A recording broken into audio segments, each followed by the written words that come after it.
The study of marijuana is hampered by a number of things, including state and federal regulations and limited funding. Here in Kentucky, it's now legal to possess medical marijuana, and the General Assembly is funding the UK Cannabis Center to research medical marijuana. On the next episode of Kentucky Health, the center's director, Dr. Shana Babalonis, says public opinion of medical cannabis is way ahead of the science.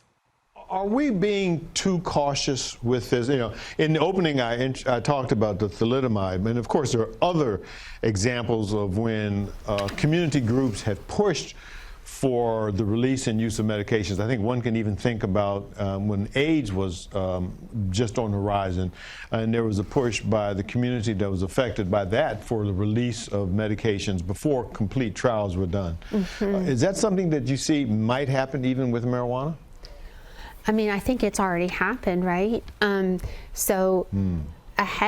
of the trials that the FDA would typically use to approve a drug, we have seen medical cannabis in, I think, what, 3/4 of the United States now. It's permissible, and so I think we're already there. I think we already have permitted it way ahead of where the science is. The science is so far behind public pressure and public opinion that it's embarrassing, and that it is for several reasons out of our control, right? That cannabis is a Schedule I drug.